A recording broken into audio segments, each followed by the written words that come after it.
In this video, we're going to do yet another example of using a Taylor series to approximate a function value. So first, we're asked to find the Taylor series centered at 1 for f of x equals e to the minus x, and then use the series to approximate e to the negative 1/2 to within a millionth. So again, first thing we need to do is take a bunch of derivatives, get e to the negative x for our function, so then they alternate back and forth between negative e to the negative x for the first derivative, positive e to the negative x for the second derivative, then negative e to the negative x again, and then e to the negative x again. It's going to alternate every other one. Plugging in 1 for x, we get e to the negative 1 for the function value, negative e to the negative 1 for the first derivative, positive, negative, positive. It's going to alternate in sign each time. So notice it starts positive and then it alternates in sign. So we'll get a negative 1 to the n. And then this e to the negative 1 stays the same all the time. So those are our our derivatives evaluated at 1, no matter what. So the Taylor series centered at 1 is going to be sum from n equals 0 to infinity. Our derivatives evaluated at 1 over n factorial times x minus 1 to the n. So that took care of our Taylor series part. We want to approximate e to the negative 1/2. We need to plug in a positive 1/2 into the function to get an e to the negative 1/2 out. So plugging 1/2 into this power series looks like this. We can simplify it a little bit. 1/2 minus 1 is negative 1/2.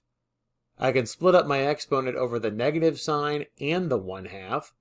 So I get a negative 1 to the n times a negative 1 to the n. Those just make 1 all the time. So I'm just left with a 2 to the n in the denominator. So my series now looks like e to the negative 1 times 1 over 2 to the n factorial. Now, the harder part here is getting a bound for the remainder. In our previous examples, we had sines and cosines, and those derivatives were always less than or equal to 1. And then times whatever power of constant we had on the outside. Those were a little bit easier. In this case, our derivatives aren't going to be bounded in that fashion because we have e to the x, which is not a bounded function. However, we don't need to bound it everywhere. We just need to bound it on intervals for wherever we're looking for a particular value. To do that, we notice first that our derivative is either e to the x or e to the negative x. This should be absolute value of the derivative. There should be absolute value bars around this, and I don't know why there's not. Absolute value bars around this. The absolute value of our derivative is always e to the negative x, which means that our absolute value of the nth derivative is always decreasing. When you have a decreasing function going from upper left to lower right on an interval, the maximum that function can be is at the left-hand endpoint, because it's going from the left-hand endpoint and down.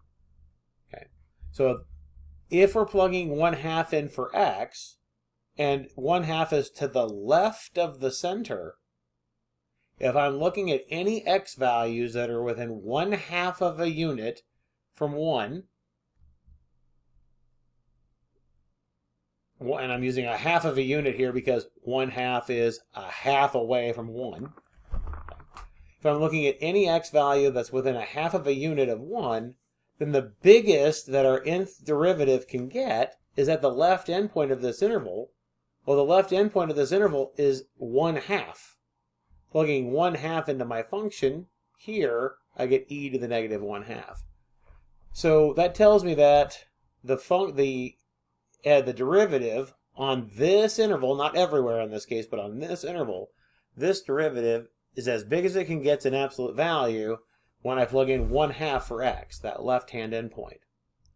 So the remainder associated with putting in an x equal to 1/2 is less than or equal to the bound on the derivative over n plus 1 factorial times absolute value of 1/2 minus 1 to the n. 1/2 minus 1 is negative 1/2. We're doing absolute value here, so we get positive 1/2. So you get 1 over 2 to the n for this piece. So we get e to the negative 1/2 over 2 to the n times n plus 1 factorial. Just like both other problems we've been doing, we now need to brute force this. We need to make sure this expression is less than a millionth. So if we put in 6 for n, we get something that's just a little bit bigger than a millionth. When we put in 7, we get something that's smaller. So we need to use a 7th degree polynomial, or we need to go to these terms for when n is equal to 7. So put in 0, put in 1, put in 2, put in 3, put in 4, 5, 6, 7, and get an approximate value of 0.606531.